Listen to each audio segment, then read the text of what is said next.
जय श्री हरि विष्णु। राधे राधे। दोस्तों, भगवान विष्णु को समर्पित पाप मोचनी एकादशी का व्रत सभी व्रतों में सबसे उत्तम माना जाता है। शास्त्रों में भी बताया गया है कि जो भी भक्त पाप मोचनी एकादशी का व्रत रखते हैं और पूरे विधि विधान से इस दिन भगवान विष्णु की आराधना करते हैं, उसके जाने अनजाने में कोई भी किए गए पाप कर्म से उसे मुक्ति मिलती है। साथ ही भगवान विष्णु के कृपा से उस व्यक्ति को मोक्ष की प्राप्ति होती है। दोस्तों, आइए जानते हैं कि साल 2025 में पाप मोचनी एकादशी का व्रत कब रखा जाएगा और इसके शुभ मुहूर्तों को। हिंदू पंचांग के अनुसार हर साल चैत्र माह के कृष्ण पक्ष की एकादशी तिथि को पाप मोचनी एकादशी का व्रत रखा जाता है। धर्म ग्रंथों के अनुसार इस दिन भगवान विष्णु के चतुर्भुज रूप की पूजा और व्रत किया जाता है। साल 2025 में पाप मोचनी एकादशी पर शिव सिद्ध और शिववास योग का संयोग बन रहा है। साथ ही पाप मोचनी एकादशी पर श्रवण नक्षत्र का भी प्रभाव रहेगा, जो कि भगवान विष्णु और माता लक्ष्मी की पूजा के लिए बहुत ही शुभ माना जाता है।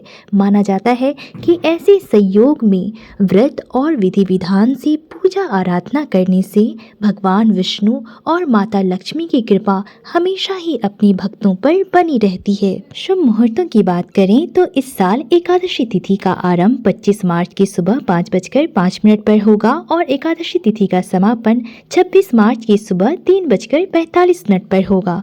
ऐसे में उदया तिथि के अनुसार पाप मोचनी एकादशी का व्रत 25 मार्च को रखा जाएगा। पाप मोचनी एकादशी पर ब्रह्म मुहूर्त सुबह 4:45 से 5:32 तक रहेगा। अभिजित मुहूर्त दोपहर 12:30 से 12:52 तक रहेगा। विजय मुहूर्त दोपहर 2:30 से 3:19 तक रहेगा और गोधूली मुहूर्त शाम 6:34 से शाम 6:57 तक रहेगा। पाप मोचनी एकादशी के व्रत का पारण 26 मार्च की दोपहर 1:41 से शाम 4:08 के बीच में किया जाएगा।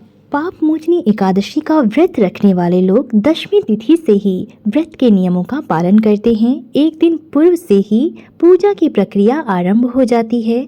व्रत के एक दिन पहले ही पूजा स्थल को गंगा जल से शुद्ध किया जाता है। इसके बाद उस स्थान पर सप्त अनाज का संग्रह किया जाता है। एकादशी के दिन प्रातः ब्रह्म मुहूर्त में जल्दी उठकर स्नान किया जाता है और इसके बाद सबसे पहले व्रत का संकल्प लिया जाता है। सूर्यदेव को अर्घ्य देने के पश्चात सबसे पहले पूजा स्थल पर सप्त अनाज के ऊपर तांबे या मिट्टी का कलश स्थापित करना चाहिए। इसके बाद भगवान विष्णु की मूर्ति या चित्र को स्थापित करके उन्हें पंचामृत से स्नान कराना चाहिए। फिर भगवान विष्णु को धूप, दीप, चंदन, फल फूल और तुलसी आदि अर्पित करना चाहिए।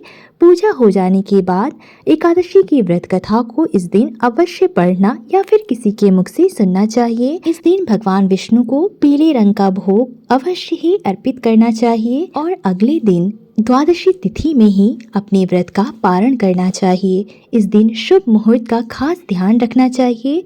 तो ये थी एकादशी की कुछ खास जानकारी। अगर आपको ये वीडियो अच्छी लगी हो तो वीडियो को एक लाइक जरूर कर दीजिएगा। धन्यवाद।